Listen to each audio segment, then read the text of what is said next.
Hello and welcome to Southeast Mk2's. Last time you may have saw that as we were putting the crank seal on, I made a bit of a mess of it. I didn't use the plastic insert. We have a new one. Let's go through it.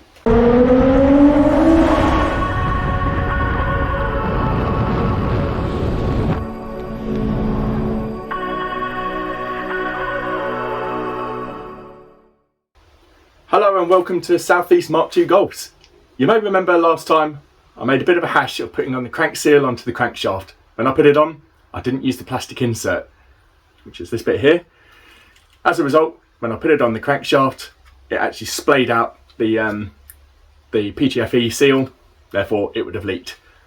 Glad I spotted it when I did, otherwise we'd have put the engine back together, put the gearbox on, started it up, first turn of the key, oil would have gone everywhere, probably wrecked the clutch, and then it would have been back to square one, but have to actually take the gearbox off to be able to change the crank seal again. So we're going to go through putting the crank seal on properly and building the rest of the engine and fitting it. So here is our new crank rear main seal. As you can see, this one has the plastic insert, which I need to keep. Now, strangely, this plastic insert was actually fitted from factory as it was delivered the wrong way around. So as you can see, it needs to go onto the engine, onto the car, like that, in effect. For some reason, that plastic insert was the other way around, so it would have been more like that. That's just something to double check if you do order a new seal. Here is the crank seal which we had previously fitted, and I just wanted to show you what I mean by it splayed out, because we didn't use a plastic insert. So by having it like that, it basically sat on the crank like that, and then as you pushed it in, as you can see, that sort of splayed out around the side there. That would not seal and it would leak. So as soon as I would put the engine back together, start it for the first time, I'd end up with a huge pool of oil and a wrecked clutch. So hence the need for the new one. That's the new crank seal in, and it is flush with the aperture. Now, one thing to note of these crank seals is, depending on the manufacturer, this one is a PTFE crank seal, therefore it does not need any oil or lubrication to fit. If you do that, it will prematurely perish it and then it will leak and fail. As a result of this, it is imperative to clean the crankshaft to ensure it is free of oil. You also want to make sure that the mating surfaces for the bottom timing belt cover are also clean, as this is where the contact sealant will seal.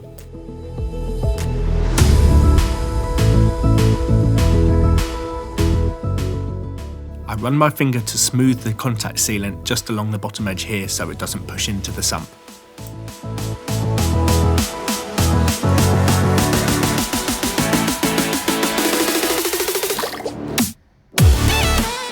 Once you're satisfied that the bottom timing chain cover is in place and the crank seal is good, use a rubber mallet to tap it home.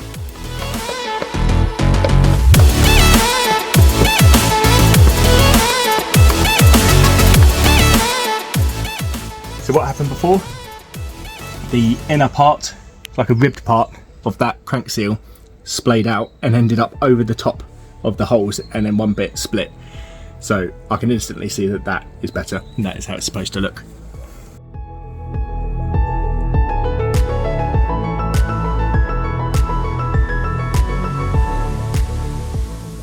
Sweating. I was nervous about that after getting it wrong last time. I'm relieved. Cup of tea? Yes, please. So you know the box of bits with all the bolts in? Now I can't find the bolts. They're in here somewhere. The two Allen bolts go in the bottom through the sump.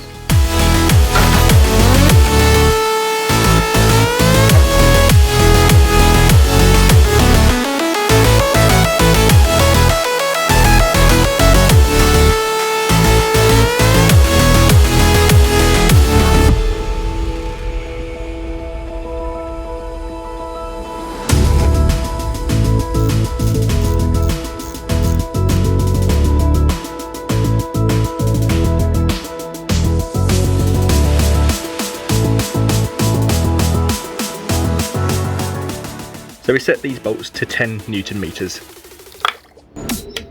Once again, these seals are made of PTFE, so no oil required, and you also want to make sure that the cam solenoids have been cleaned of all grease and oils. So obviously I've removed the cable tie, which was keeping the chain tensioned. You just want to make sure that it is, when you are pushing this cover on, that it's pushed back so that you can actually push the cover on. The solenoids are going through the gasket, and then it should just push on and locate on the dowels. It's there, so I'm just going to use a little soft mallet and just tap it into place.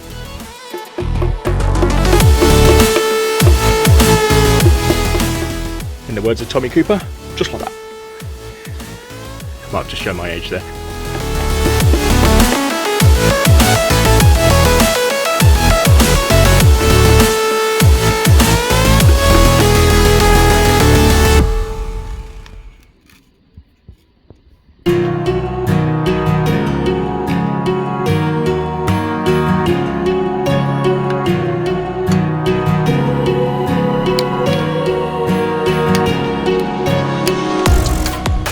Here we have the chain tensioner, which will do the job that the cable tie was doing whilst the engine was apart. So it goes in like that. Actually, just want to make sure that it's all clean, and I just screw in, then that should just press up against that plastic tensioner which was in there.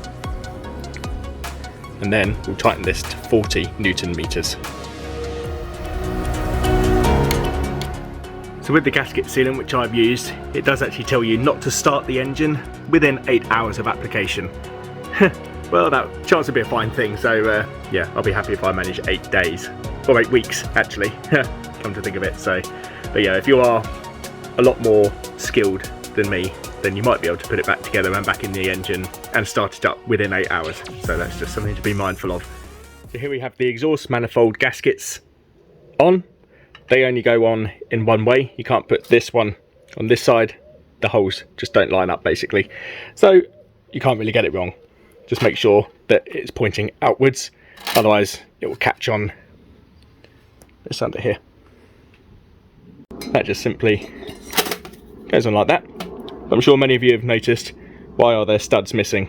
Well, the reason is they came out when I went to undo the nut. So they just go back in as so. Once all the studs and the nuts are installed, I'll torque the nuts to 20 Newton meters.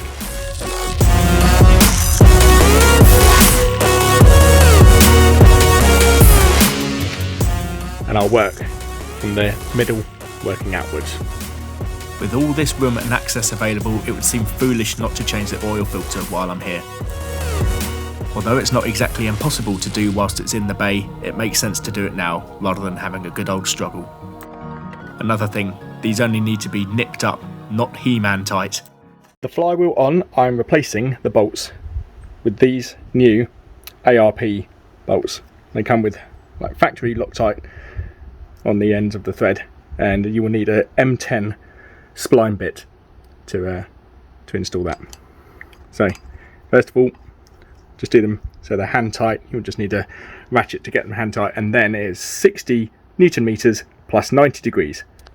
So these bolts are ARP bolts. They are stretch bolts. They do need replacing. If you don't replace them, they will loosen off over time, and then you'll end up with a flywheel flying off, which isn't going to be much fun at all. So when we torque to 60 Newton meters, we'll start at the top one, then we go to the opposite like that, and then once we've done that, we'll do the same as we did with the head bolts. We'll mark up at 12 o'clock and 3 o'clock.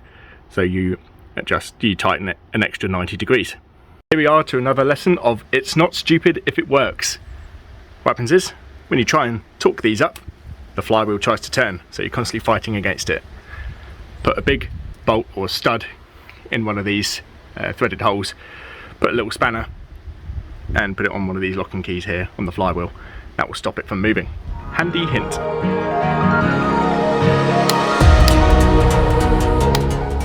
Down with my trusty pink pen and mark here, that mark there, and another mark up there. So same as before with the head bolts. Tighten it until that mark lines up with that one. Easy. And we'll do the same with this one and same.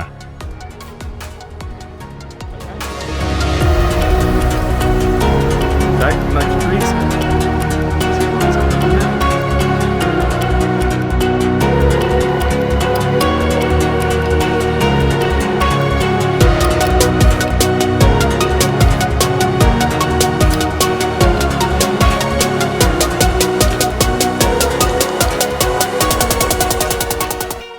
Just like the flywheel bolts, we are going to be changing the clutch pressure bolts too, because they do suffer from a heat cycle and will just become brittle over time. So it's just a good idea to change them. It's a false economy not to. These pressure plate bolts are torqued to 20 Newton meters. This is a job I've been looking forward to for a long time, getting rid of all that baked on grot.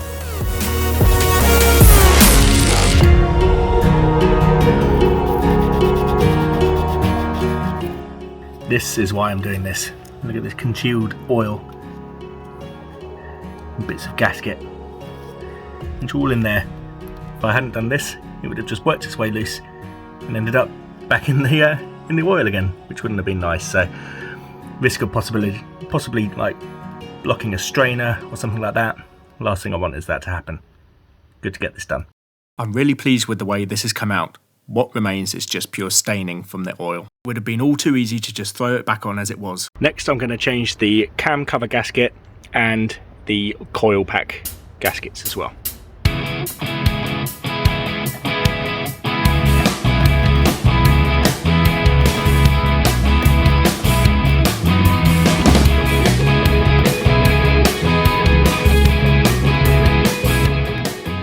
This is sort of pressed into place. That's a good job I'm changing this, because the old one was leaking quite badly down the front of the engine.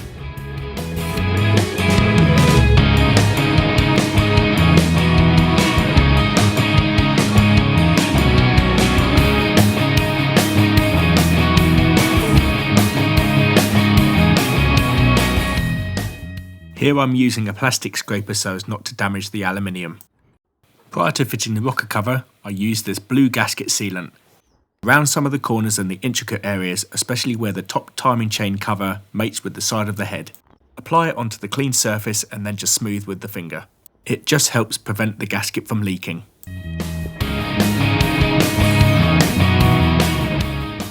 The cam cover bolts are torqued down to just 10 Newton meters, again working opposites.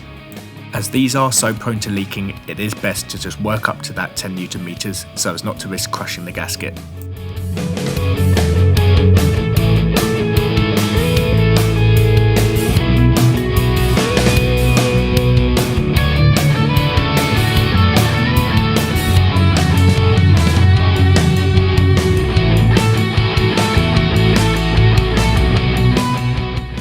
Now we're going to fit some bits and bobs like coolant flanges, crane hooks and cam sensors. General rule of thumb, if it screws into the head, it's torqued to 10 Newton meters. We're going to refit the injectors now. As you can see, I've removed the old O-rings. That one goes on the top and that one goes in the insert there. These are the new ones. So that is the equivalent to that. And as you can see, that's quite a bit fatter than that. So we're going to have a fight getting this injector back in. I recommend greasing this up using either warm Vaseline or just some multi-purpose grease should do the trick. But you're going to have to put a lot of weight to get this in.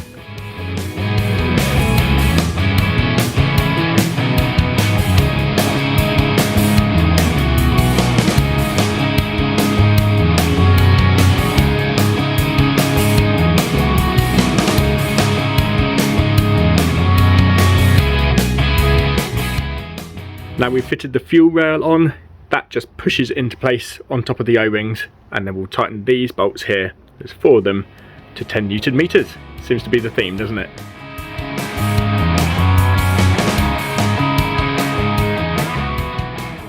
And with that clip, we are done. Now we have to refit the engine back into the bay. Stick with us next time on Southeast Mk2 Golfs.